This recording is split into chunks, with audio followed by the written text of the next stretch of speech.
ఫిరాయింపులు జరిగినాయా జరగలేదా ఏంది అనేది అది ఏదున్నా సుప్రీంకోర్టు పరిధిలో ఉంది, వాస్తవాలు అనేది తెలుస్తాయి. అయితే ఎమ్మెల్యేలకు సిగ్గుందని మాట్లాడింది. ఈ సందర్భంగా కేటీఆర్ను నేను ఒకటే ప్రశ్నిస్తా ఉన్నా. న్యాయస్థానం ముందున్నటువంటి అంశాన్ని గురించి మాట్లాడుతూ ఉన్నాం.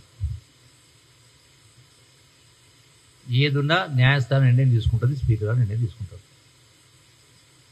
సిగ్గుందా అనే పదం ఎందుకు ఇప్పుడు జ్ఞాపకం వచ్చింది కేటీఆర్కు? తెలంగాణ రాష్ట్ర ఉద్యమంలో వందలాది మంది బిడ్డలు ప్రాణత్యాగాలు చేసి తెలంగాణ రాష్ట్రం సాధించుకుంటే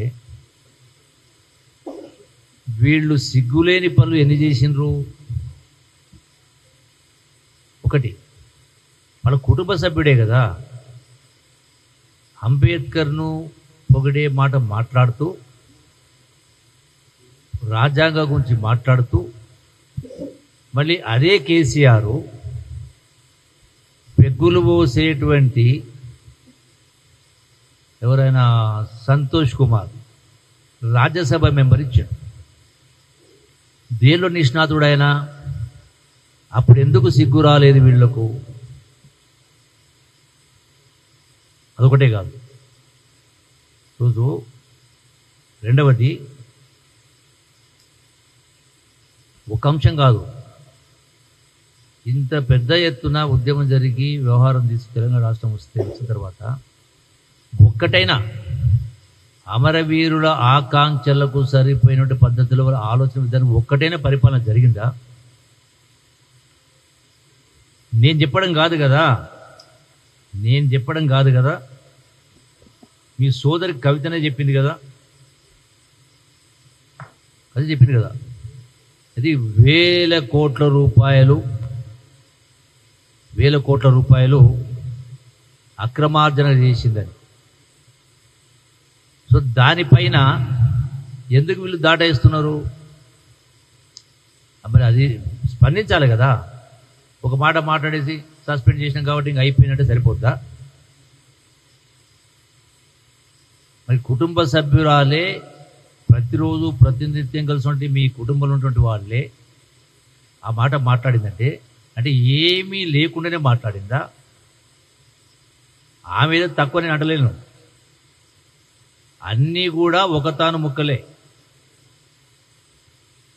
స్పందిస్తే వాళ్ళ బండారం ఈమె బయట పెడితే, వీళ్ళు స్పందిస్తే ఆమె బండారం బయట పడాల్సి వస్తుంది. పని కింద మాట్లాడతలేరు. సిగ్గు శరం అనేది ఆ మాట మాట్లాడినప్పుడు అన్నిటి కలిపి మాట్లాడాలి. మాట్లాడితే మీకు అవసరం ఉన్న దానికి ఒక మాట, ఇంకో దానికి ఇంకో మాట. అయినా ప్రజాస్వామ్యాన్ని మీరు కూని చేసిండ్రు కదా. ఈరోజు ఏ శాసనసభ్యులు ఎవరు చిన్నపిల్లలు ఏం కాదు కదా. అంటే ఒకరు చెప్తే చేసేటోళ్ళ, ఒకరు తినిపిస్తే తినేటోళ్ళ, ఆలోచన అవగాహన లేకుంటే శాసనసభ్యులు అయినరా? ఇది స్పష్టంగా చెప్పిండ్రు. కలిసి ఉండొచ్చు, పనుల కోసం కలిసినాం అంటున్నారు. రకరకాలు ఉన్నాయి. దానిపైన ఏదన్నా స్పీకర్ అంటే కోర్టు పరిధిలో ఉంది. దానిపైన మేము ఎందుకు మాట్లాడాలి, ఎందుకు చర్చించాలా? సమాధానం చెప్తుంది కదా. రెండవది, మరి వీళ్ళే మాట్లాడినరు. ఈ ప్రభుత్వం రేపు కూలిపోతుంది, ఎల్లుడు కూలిపోతుంది అని మాట్లాడినరా?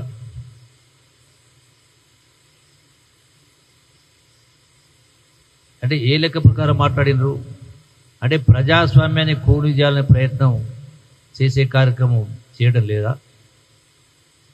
మాట్లాడారు కదా, బీఆర్ఎస్లో మాట్లాడారు, బీజేపీలో మాట్లాడారు కదా. అయినా కూడా నిర్ణయాలు అనేది ఏదున్నా కూడా చట్ట ప్రకారం ఉంటాయి, చట్టం ప్రకారమే ఉంటాయి, న్యాయం ప్రకారం ఉంటాయి. కోర్టులు ఉన్నాయి, స్పీకర్ నిర్ణయాలు ఉన్నాయి. మరి దీనికి ఏదో సిగ్గు ఉందంటే వాళ్ళు ఏదో చేరినట్టుగా, ఏదో చేర్చుకున్నట్టుగా, ఏదో వాళ్ళు తప్పు చేసినట్టుగా, వాళ్ళు ఏదో నిర్ణయం తీసుకున్నట్టుగా రకరకాల మాటలు మాట్లాడుతూ ఉన్నారు. మరి మీకు ఆ రోజు సిగ్గు లేదా? 88 స్థానాలు గెలిచిన తర్వాత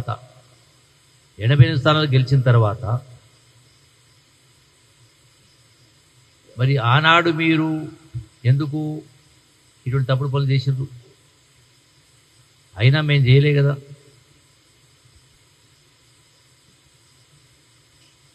అంటే ప్రజాస్వామ్యాన్ని కూని చేసింది మీరు, కూని చేసే ప్రయత్నం చేసిన మీరు, మళ్ళీ మీరే పెడబబలు పడుతూ సిగ్గుందని మాట్లాడుతూ ఉన్నారు.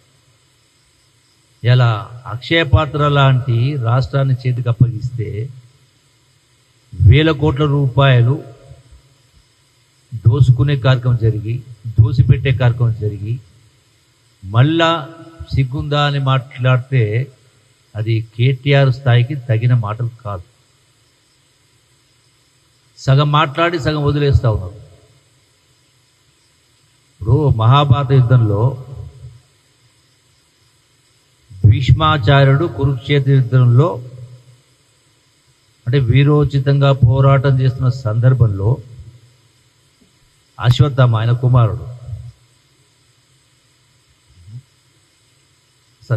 ద్రోణాచార్యుడు మరి అశ్వత్థామ అత కుంజరహ అనే మాట మాట్లాడు ధర్మరాజు.